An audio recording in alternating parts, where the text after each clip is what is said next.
Good evening, everyone. Nice to see such a big crowd. Brian Schwartz has a long career as a practicing legal counsel with Plato, as well as an academic. With versatility to go along with his skills, Brian has researched, written briefs, and advocated in forums ranging from the Supreme Court of Canada to the House of Commons to public hearings on the environment.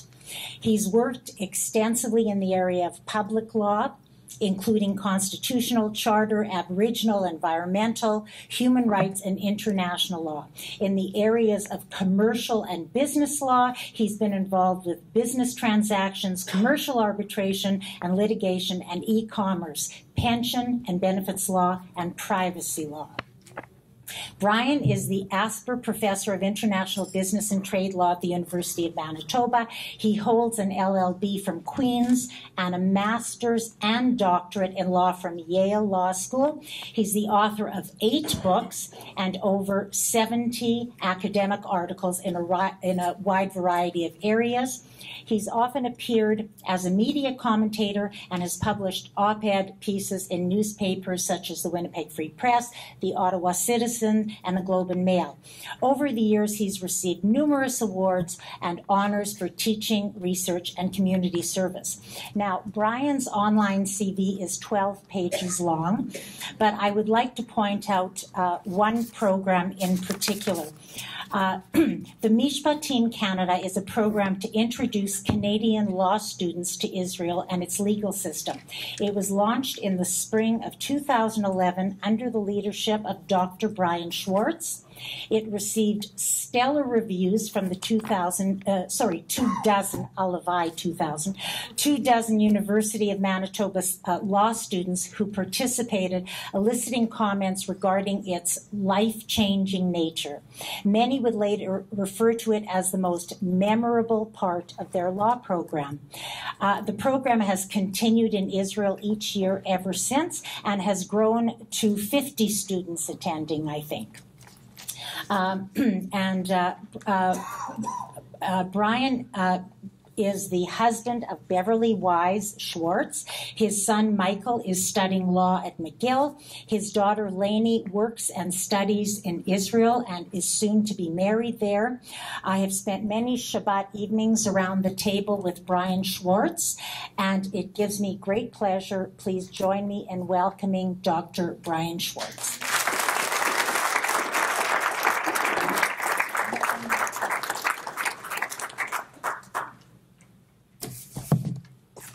Thank you.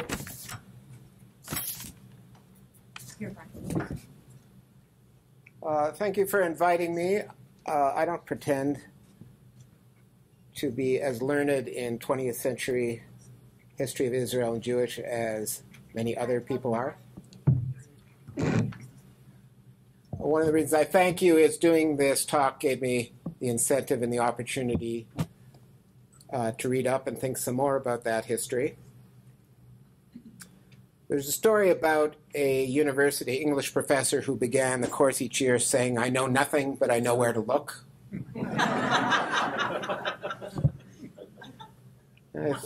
I think I had some clues as to where to look. Arthur Kessler, who has done much to defame the Jewish people in the history of his writing, said that the Balfour Declaration was a curious document. It was about one nation giving the land of another nation to a third nation. Memorable, very far from the truth. Great Britain did not give Israel to the Jewish people.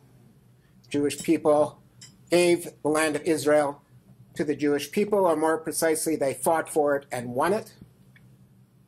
There are important and legitimate claims of the Arab nation, the land of Israel, but they are not resolved by denying the Jewish right to be there.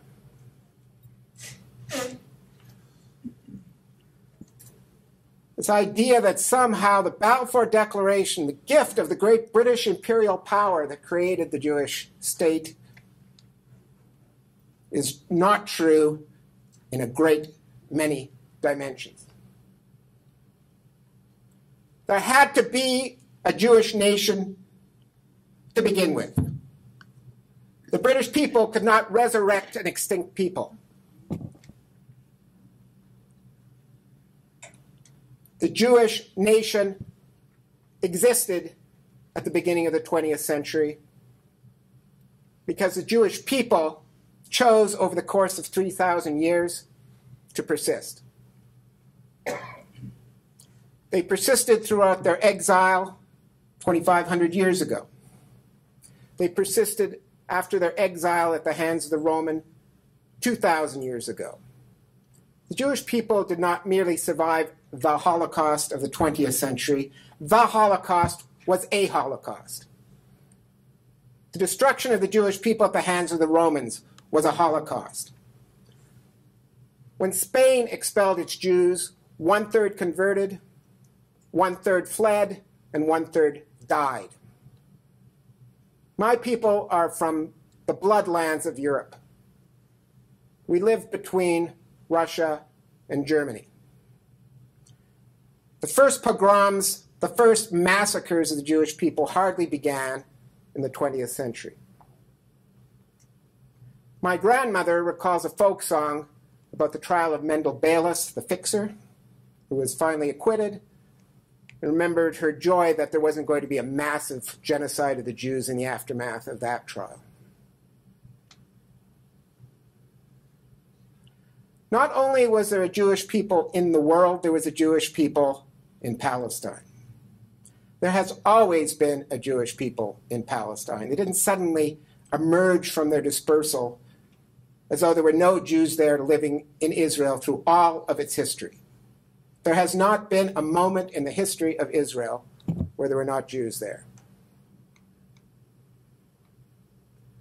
At the end of the 19th century, there were several waves of immigration from Russia, from the Ottoman Empire, from Yemen to Israel. That's why, at the end of the Second World War, there was a Jewish nation and there were Jews in Israel.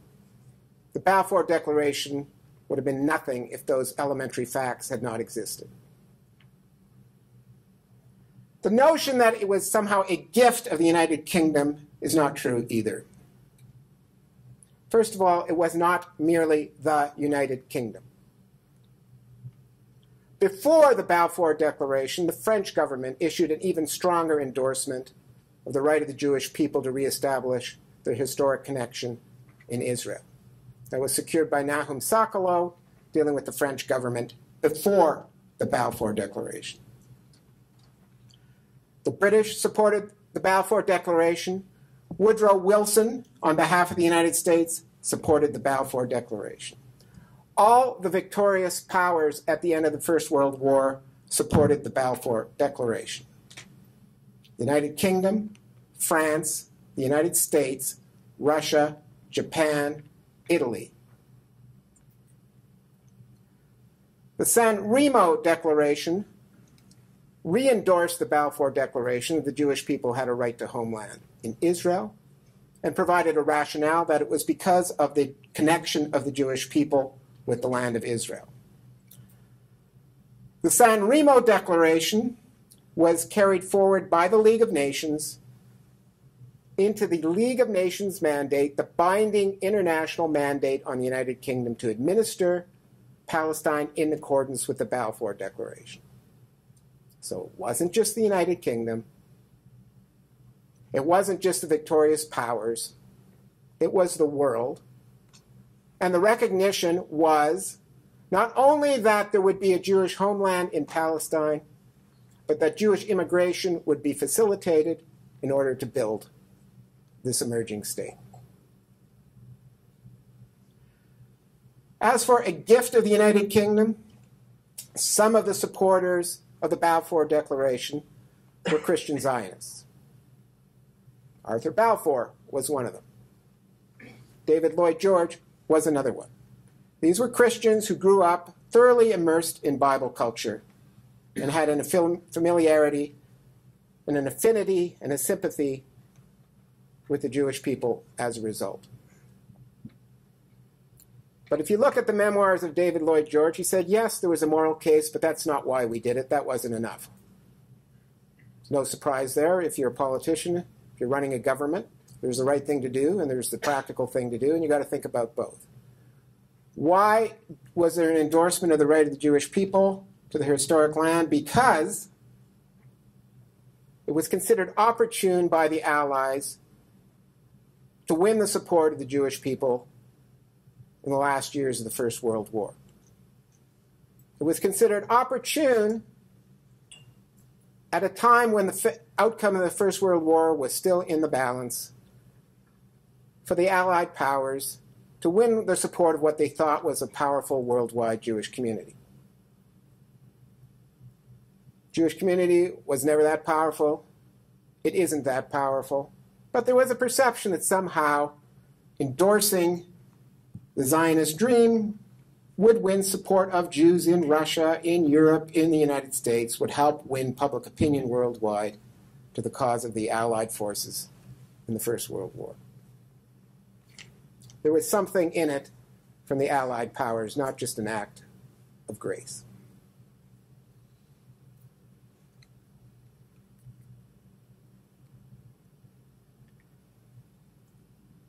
With respect to the situation of the Palestinian Arabs, we have to go back in time and realize that in terms of the politics of the time, Palestine was a little part of the chessboard, and the players were the big powers. At that time, there doesn't appear to have been, although there may be people far more expert on this than I am, but when I read the history, the great power advocating on behalf of the Arabs was an emergent Arab state, a pan-Arab state, a very large Arab state that would liberate itself with the assistance of the Allies from the Ottoman Empire and would acquire, through the course of time, its own independence and self-government and dignity, and help to revive and revivify Arab civilization. There's no question that there were Palestinian Arabs at the time.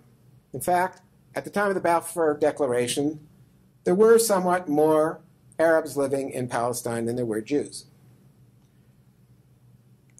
The proposed reconciliation was that the large Arab state, Iraq, Syria, Lebanon, and so on, would emerge, and a very small part of that, somewhere in Palestine, would become the Jewish state. It wasn't seen as a microcosmic game of dividing up this little Palestine, but providing a place in the sun for the larger Arab world, and a small place, but still a place in the sun for the Jewish people. There was then, there always has been, there continues to be ways to reconcile the claims of the Arab people and the Jewish people, but to deny altogether the rights of one, the Jewish people, is just as wrong as it would be to deny the existence and the importance of Arab civilization, or the fact that Arab civilization at that time itself was being oppressed by imperial powers. Different ways to reconcile it. As we'll see, from time to time the idea was, well, maybe we'll reconcile the claims of the Jewish people and the Arab people by having a single state. Another way is partition. Part of the land will go to the Jewish people. Part of the land will go to the Arab people. The Balfour Declaration was not clear and explicit at exactly what reconciliation was going to take place and how. It talks about a homeland. It doesn't actually use the word state. It doesn't say what the final boundaries are going to be. But the general vision seems to have been that eventually there would be a Jewish state in at least some part of Palestine, which was then Jordan, plus the West Bank, plus what is now Israel.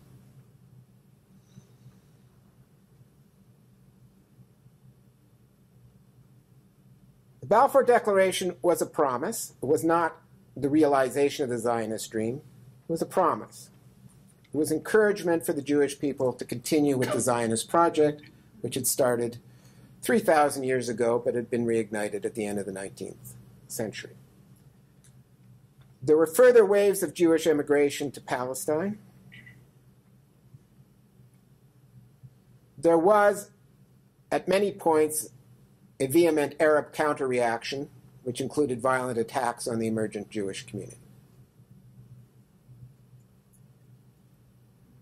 Eventually, Great Britain betrayed the Balfour Declaration. In the 20s and 30s, Great Britain started to limit Jewish immigration to Palestine. Great Britain also turned a blind eye to the fact that many Arabs were crossing land borders into Palestine.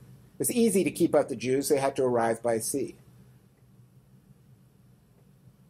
There were far more Arabs in Palestine as the Second World War approached than there were at the time of the Balfour Declaration, just as there were far more Jews.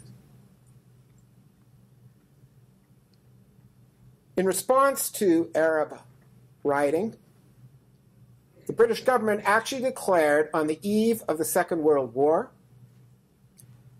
that it would limit Jewish immigration to Palestine to 15,000 Jews a year for 5 years, after which point there would be no further Jewish immigration without Arab permission. Anyone who thinks that the State of Israel is a gift of the United Kingdom should remember that when the gates of hell were opening in Europe and North Africa, the gates of salvation in Palestine were closed by a clear and explicit and knowing decision of the British government. I hear Israelophobe politicians like Jeremy Corbyn say Israel has lost its way. Great Britain lost its way. The world lost its way. At the Evian Conference, just before the beginning of hostilities in the Second World War, the powers of the world gathered around to consider how many Jewish refugees they would accept. Well, the Dominican Republic came through. And that's about it. Canada said no. The United States said no. The United Kingdom said no. Where was the representative of the Jewish people there? It was Golda Meir, who was not allowed to speak at the conference. The Jewish homeland was shut to Jewish immigration just before the beginning of the Holocaust. The land of Israel was shut off to Jewish immigration even after the Holocaust. The British government tried to severely restrict Jewish immigration, even though the immigrants were primarily displaced persons and survivors of the concentration camps.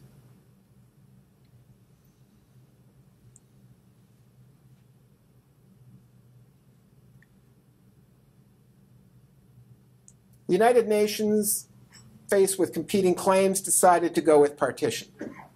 There would be a Jewish state, there would be an Arab state. The Jews accepted their microstate. The Arab nation as a whole did not. Israel was attacked by its neighbors and came very close to extinction. Had Israel not won the War of Independence, it would not have just been the end of the Jewish state, it would have been the end of Jewish civilization.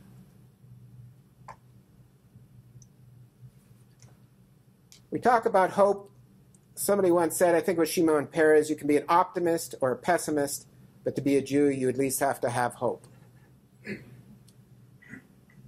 As we stand here today, I am a pessimist.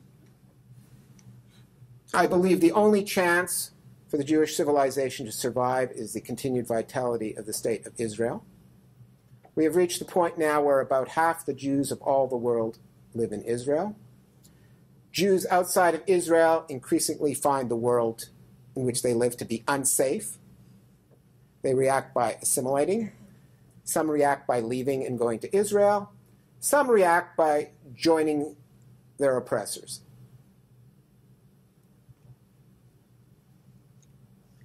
If Israel does not survive, Jewish civilization will not survive.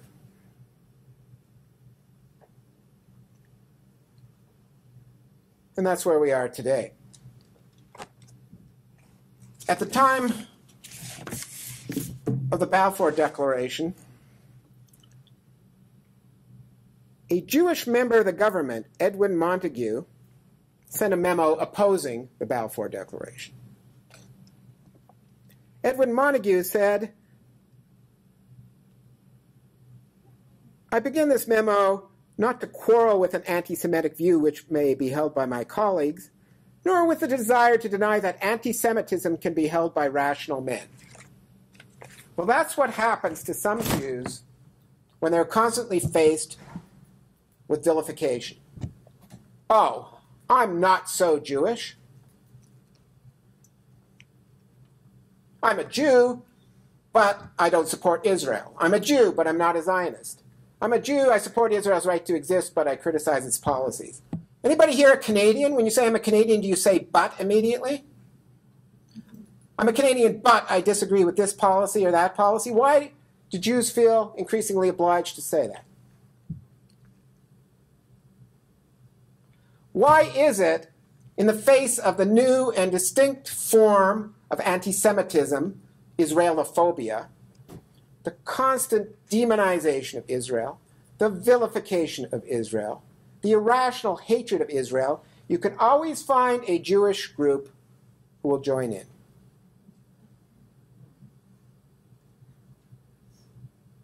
Nothing new under the sun.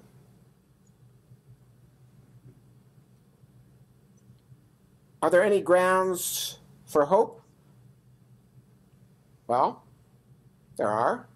One of the grounds for hope is the fact that despite everything, the state of Israel has a level of vitality that you have to experience to understand. To be in the land of Israel is to live in a place where you feel alive. Everyone's got a story. Everyone's a character.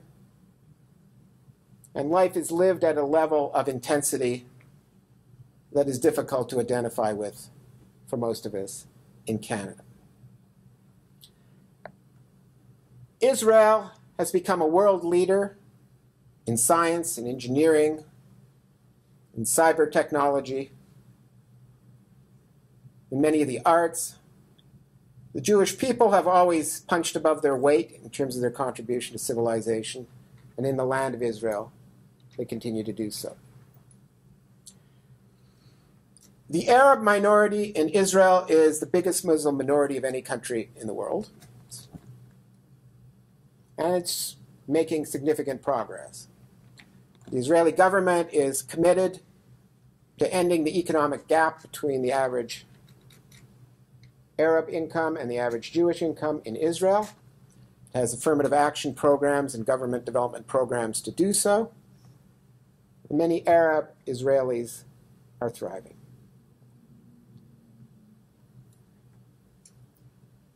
I spoke about how the Balfour Declaration was enacted in the context of the game of great powers. Well, something's going on in a great power game right now, which is the Sunni neighbors of Israel are starting to realize that Israel is not a threat to them. And the biggest imperial threat to the neighborhood right now is Iranian imperialism. Iran is a great civilization populated by great people. The king of Saudi Arabia recently stated that the regime in Tehran is the new Hitler. Well, if you're an imperial power, if you're taking over neighboring countries, and you constantly preach the destruction of the Jewish state, draw your own conclusions. There's an opportunity now.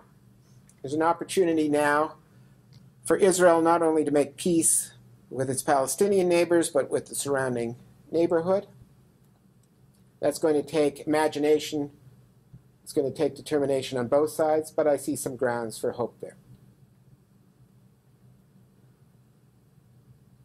In terms of the wider survival of Jewish civilization, that's a story for another day, and I hope another day and an opportunity to talk to quite an audience about my views on that. We've come this far. Is there still a heritage? Is there still a future? Has it come time for the Jewish people just to assimilate into the larger world? To lose touch with its culture? Jews are funny. Jews read a lot of books. Jews like bagels. Is that what the fate of our civilization is? Maybe.